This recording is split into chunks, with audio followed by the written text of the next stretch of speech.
और एक ऐसी जगह, हर जगह आप लोग सत्संग चर्चा में, सत्संग में जाते होंगे, भजन कीर्तन सुनते होंगे। हम किसी भी पंथ की, किसी भी ग्रंथ की, किसी भी समाज की बुराई करने नहीं बैठे हैं, लेकिन सत्य ये है कि हमारी चर्चा, हमारे शिव गुरु की चर्चा, जैसे वो भोले हैं तैसे उनके शिष्य भी भोले बन ही जाते, जितना बड़ा शैतान हो। और ये दावा है मेरा कि हमारे पास आ जाए, हमारे गुरु के चरणों में आ जाए, तो धीरे धीरे उसकी शैतानी, आप लोग के सामने उदाहरण भी है, नाम नहीं लेंगे, एक उदाहरण भी आप लोगों के सामने, और कुछ ना कुछ घरों में भी उदाहरण है कि कितना बड़ा कष्ट काट के वो शैतान भी इंसान की रूप में आने लगता है। प्रवृत्ति नहीं बदलती है, बचपन से जो कर्म किए होता है, लेकिन जहां 100 तहां 10 बहुत है गुरुजी, तो बहुत दिया आपने। और अनुभव की बात कहें तो अभी हाल फिलहाल में बेटे का एक्सीडेंट हुआ था। हमारा बेटा कुछ नहीं मानता, उससे कहेंगे अगर जाओ भगवान जी के पैर छू लो, माता रानी को प्रणाम कर लो, तो वो आता है पापा और मम्मी के पैर छूता है। हम कहते हैं बहुत गलत बात, मेरे सामने हम यहीं बैठकर मंदिर में पूजा कर रहे हैं और कहते हैं आओ आरती ले लो, टीका लगा लो, तो वो आ करके मेरे पैर छूता है। हमें कभी कभी बड़ा क्रोध आता है कि बेटा हमसे बड़ी माँ है दुनिया से, जगत की माता, उनको प्रणाम करो। मगर मैं नहीं जानता हूँ ये मिट्टी की मूर्त है क्या है, लेकिन मैं जानता हूँ कि मेरे माता पिता मेरे भगवान हैं। तो मैंने कहा भैया सब कुछ अगर जानते हो तो तुम हनुमान चालीसा का पाठ किया करो। नहीं मानना था, नहीं मानो, जाओ ठीक है तुम्हारी मर्जी। क्या मम्मी फालतू की चीजें करती रहती है, आपको जो करना होगा बेटा मेरे लिए नहीं कर। अच्छा आपकी बातें तो करते हैं, वही अपना हनुमान चालीसा का पाठ करना। फिर कहते ना कि जब हमने जो चीज किया है वो तो सबसे कहेंगे। हम बाहर चर्चा कर रहे हैं और अपने घर में जो संस्कार वो चर्चा डाल ही नहीं रहे हैं।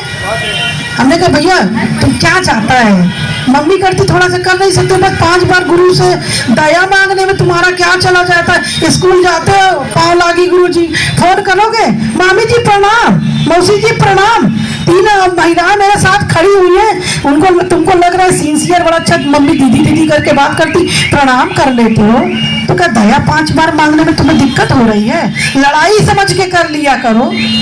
दया मांगने लगे, अब दया मांगने लगे और दया मांग करके कोचिंग जाना, दया मांग करके कोचिंग जाना, दया मांगे और नमः शिवाय का जाप तो खैर नहीं करता है, दया ही मांगता है। दया मांगा, हनुमान चालीसा का जाप किया और निकलता है और उसका एक्सीडेंट हुआ। आप सभी लोग जान रहे होंगे, उसका एक्सीडेंट हुआ और स्कॉर्पियो 4 व्हीलर के नीचे आ जाता बच्चा हमारा, स्कूटी ने टक्कर मारी और पता नहीं कहाँ से वो गाड़ी चढ़ाने ही वाला था, उसका फेस और गाड़ी का टायर ऐसे था और वो 4 व्हीलर के नीचे आगे का टायर यूं, और वो भगाने की फिराक में था, लेकिन गुरु साथ में थे तो वो भगा नहीं पाया। पता नहीं किस रूप में एक व्यक्ति आगे आया, उसने गाड़ी अपनी लगा दी, तो वो जो भगाने की कोशिश किया वो नहीं भगा पाया।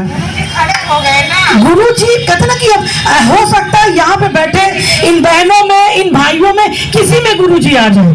अगर अभी सीधे साक्षात आके दर्शन देंगे ना तो आप संभाल ही नहीं पाओगे, अभी आप संभाल ही नहीं पाओगे, कांपने लगेगी थर थर थर थर। स्वप्न में देखते तो सुबह बड़ा प्रणाम करके लगता कि आज गुरु जी दर्शन दे दिए। और सच बात है कि अगर आप मान लिए इस चीज को तो गुरु जी सच में पल प्रतिपल। अब एक्सीडेंट हुआ, वो पीछे देखिए, उसके बावजूद भी वो निकल के किनारे बैठ गया। लोगों ने सोचा ज्यादा चोट नहीं लगी। उसी समय एक पत्रकार जिसको कोई नहीं जानता तो वो लाया, दे दिया। आप विश्वास नहीं मानेंगे, गाड़ी के नीचे आने के बाद केवल पेट छिला था, उसका छिला था, लगा था। कहते हैं ना कि जब आपकी प्राण निकलने वाले होंगे, तलवार का वार होगा, एक गोली कोई चला रहा होगा बंदूक से, तो वो बगल से छू करके निकल जाएगी, वैसा हुआ। और आज आपके सामने फिर दूसरे दिन हम यही कहे, गुरु जी क्या हुआ, आपने दया तो कर दी। पहले तुम चिल्लाने लगे कि गुरु जी यही होगा कि हम आपके रहते हुए दया नहीं करेंगे, ऐसे कैसे हो सकता है, हम आपकी शिष्या हैं, कैसे हो सकता है। और जब वो जांच रिपोर्ट सब नॉर्मल आई, नहीं ऐसे नहीं हो सकता। फिर धन्यवाद देते हैं गुरु को, और गुरु जी साक्षात ऐसे आंख बंद करके लेटे हुए हैं, न पूरी नींद में हैं, न सो रहे हैं, न जग रहे हैं, और साक्षात जी गुरु जी ने आभास दिलाया, शिव गुरु ने, मेरे महादेव ने आभास दिलाया। ऐसे मोतियों की माला रुद्राक्ष की ऐसे लटक रही है, और ऐसे गोद में एक बच्चे को गुरु जी लिए हैं, और उसका पैर, नहीं बच्चे को गोद में लेते तो पैर लटकता है। हमने कहा गुरु जी कोई नहीं, आप ही थे। ये है दया, यही है गुरु की दया। और जब दया हुई तो याद पल प्रतिपल करोगे, सोते जगते करोगे, हाय दैया हाय मैया नहीं, गुरु दया करो, गुरु दया करो, बस यही करते जाना है। अभी हमने कंगन नहीं पहना हुआ, हम आपको कंगन की भी स्थिति बता देते हैं। अभी हमने कंगन नहीं पहना है, थोड़ा मुझे कुछ ऐसी दिक्कत हुई कि अगर हम कुछ टाइट सा पहन लेते तो मेरे दम घुटने लगते हैं, वो सोच करके मैंने नहीं पहना था। हुआ क्या, भाभी से या दीदी से अक्सर बात में हम लोग केवल हाल चाल लेने के लिए आपस में फोन करते हैं, चर्चा हो ही जाती है।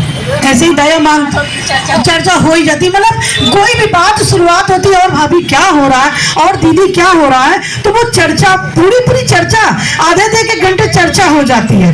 मतलब पता लगा रोटी बन रही है और चर्चा चल रही है, इस तरह की चर्चा होती रही। तो मैंने पहना नहीं था, लेकिन कहीं अगर ऐसी बहनों को देखते बड़ी खुशी, अरे तो ये तो मेरी वाली है, ये मेरी वाली है।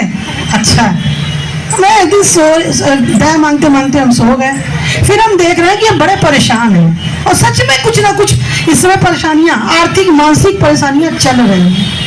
उस बीच हम दया मांगते मांगते सो गए कि गुरुजी सो तो रहे हैं, लेकिन उठे तो दया कर दीजिए, कुछ चमत्कार कर दीजिए। लेकिन गुरु को या माता पिता को जो अच्छा लगेगा वही करेंगे, जो अच्छा लगेगा वही करेंगे। जैसे कि एक बच्चा है, छोटा सा बच्चा, वो किसी बच्चे से लड़ाई करके आता है, हाँ, और वो क्या करता है, लड़ाई करता है, और घर में आते हैं, शिकायत कहता है मम्मी उसने, रजुआ ने हमको बहुत तेज मारा है। तो मम्मी कहती रजुआ ने मारा है, ओकर हिम्मत कैसे, चल लेके ईटा फोड़िया तो देखा जाए। ये माँ है, हाँ?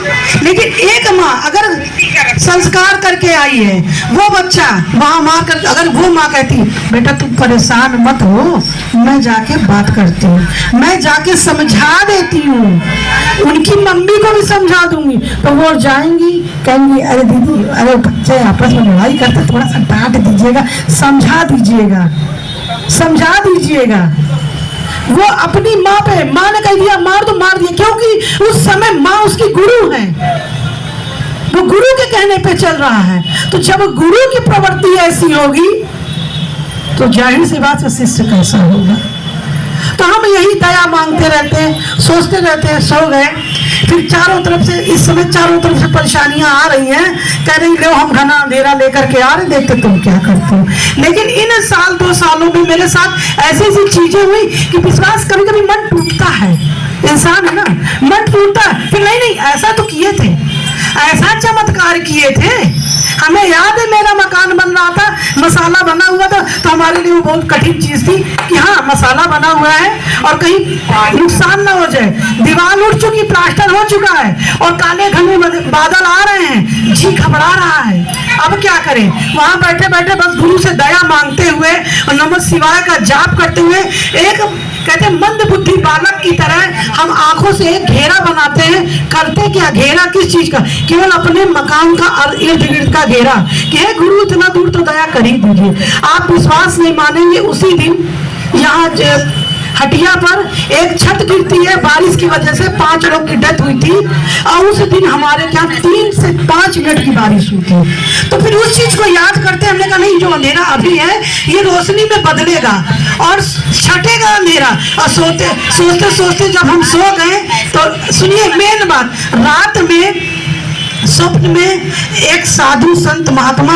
और बड़े तेज से, बड़ा ओजस्वी शरीर उनका, फेस मतलब बिल्कुल, बड़ी सी दाढ़ी, सफेद कपड़ा, मतलब शरीर उनके हाइट तो पूछिए ही मत, मतलब निगाह टिकी नहीं रही थी। वो आए और भी लोग बैठे थे, तो हम बैठे हुए, हम कहे गुरु जी दया करो, तब मतलब सपने में भी गुरु जी दया करो बोल रहे हैं। बैठे हुए सभी ऐसी सब बहनें बैठी, तो मन चलता रह रहा, तो आ करके वो कह रहे हैं बच्चा क्या बात है?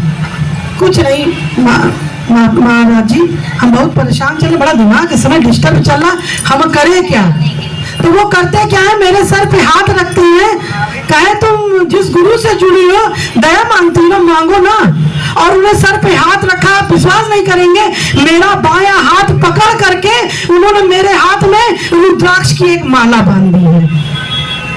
मेरे बाएं हाथ में रुद्राक्ष की एक माला उन महात्मा जी ने बांध दी है।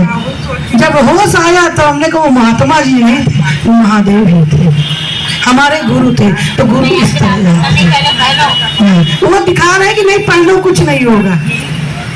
तो हमने भाभी से बताया तो कहीं हाँ दीदी पहन लीजिए। तो इस तरह की कृपा होती है। बाकी और बहनें अपना अनुभव होते हैं, हम ज्यादा कुछ बोल रहे हैं। हर हर महादेव।